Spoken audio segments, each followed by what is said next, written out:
আসসালামু আলাইকুম, আশা করছি ভালো আছেন সবাই। আর আমি শোয়েব মাহমুদ আজকে আপনাদেরকে সাথে নিয়ে ফেসবুক বিষয়ক একটা সমস্যার সমাধান করব। সমস্যাটা কি? অনেক সময় তো আমরা কারোর সাথে ফেসবুকে অ্যাড হতে যাচ্ছি, তাকে ফেসবুক অ্যাকাউন্টটা বললাম, বাট সে আমাদের খুঁজে পাচ্ছে না ফেসবুকে। আবার জিজ্ঞেস করতেছে যে কোন ছবিতে ফেসবুক অ্যাকাউন্ট খোলা বা কী নাম দিয়ে খোলা, কী বানান দেয়া, সব কিছু বলার পরেও তো অনেক সময় খুঁজে পায় না। কারণ কি? কারণ আমার একই নাম দিয়ে হয়তো বা কয়েকশো মানুষ ফেসবুক অ্যাকাউন্ট খুলে রাখছে। এই সমস্যাটার কিন্তু একটা সহজ সমাধান আছে, সেটা হচ্ছে কি আপনার ফেসবুকের ইউআরএলটা চেঞ্জ করে ফেলতে হবে। আর ইউআরএলটা চেঞ্জ করার পরে পৃথিবীর যে কোনো প্রান্ত থেকেই আপনার নাম অথবা আপনার ইউআরএল লিখে সার্চ দিলে আপনার আইডিটা অবশ্যই এক নাম্বার দেখাবে। তো চলুন কথা না বাড়ি আমরা সরাসরি ভিডিওতে চলে যাই। ফেসবুকের ইউআরএল বা ইউজার নেমটা চেঞ্জ করার জন্য আমাদেরকে যেতে হবে আমাদের মেসেঞ্জার অ্যাপসে। তবে আপনি যেই ফেসবুক অ্যাকাউন্টের ইউজার নেমটা চেঞ্জ করতে চাচ্ছেন, আপনার মেসেঞ্জারে অবশ্যই ওই ফেসবুক অ্যাকাউন্টটা দিয়ে লগ ইন থাকতে হবে। আমি প্রথমে আমার মেসেঞ্জারে চলে যাই। মেসেঞ্জারে গিয়ে উপরে বাম পাশে আমি দেখতে পাচ্ছি আমার প্রোফাইলের আইকন, এখানে ক্লিক করলে এখানে যে ইউজার নেমের একটা অপশন আছে, এখান থেকে আমি চলে যাব এডিট ইউজার নেমে। এখানে যে সংখ্যাটা দেখতে পাচ্ছেন এটাই আপনার ইউজার নেম, না সরি, এটা আমার ইউজার নেম। আর যদি এর আগে আপনি কখন ইউজার নেম চেঞ্জ করে না থাকেন তাহলে হচ্ছে গিয়ে এরকম হিজিবিজি সংখ্যা থাকবে, আর যদি করে থাকেন তাহলে তো অন্য কিছু থাকবে।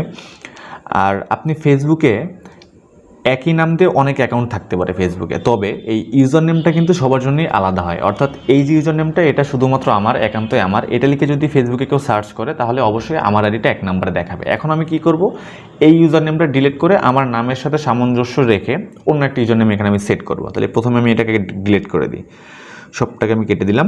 আমি প্রথমে আমার নিজের নামটা লিখি। এখানে আপনাকে সব ছোট হাতের বড় হাতের একই কথা। আর এখানে কিন্তু আপনি স্পেস ব্যবহার করতে পারবেন না। এই যে আমি শোয়েব মাহমুদ লিখেছি, এর মধ্যে কোনো স্পেস দিইনি।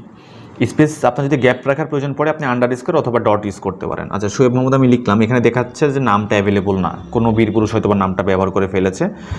আচ্ছা, আমি এখানে আমার পুরো নামটা লিখি, শোয়েব মাহমুদ ইমন লিখি।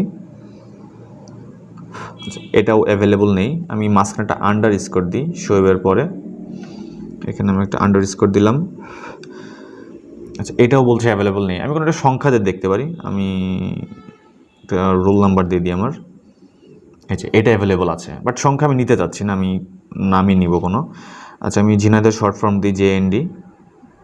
হ্যাঁ, এটা অ্যাভেলেবল আছে। যেটা অ্যাভেলেবল থাকবে সেখানে দেখবেন যে উপরে সেভ লেখার অপশনটা থাকবে, আর যেটা অ্যাভেলেবল থাকবে না সেখানে উপরে সেভ লেখার অপশনটা আসবে না, নিচে হচ্ছে কি ইউজার নেম নট অ্যাভেলেবল দেখাবে। আচ্ছা, এখানে আমি জাহাঙ্গীরনগর ইউনিভার্সিটির শর্ট ফর্মটা দিই JU।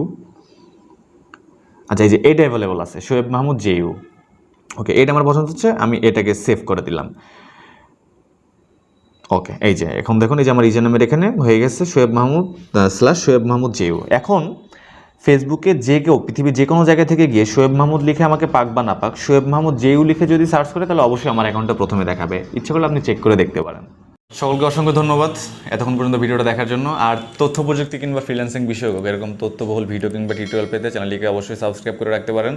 আর যদি ভালো লাগে লাইক করতে ভুলবেন না। আর যদি কোনো প্রশ্ন, মতামত, জিজ্ঞাসা বা পরামর্শ থাকে অবশ্যই কমেন্টস করে জানাবেন। ভালো থাকবেন সবাই, আল্লাহ হাফেজ।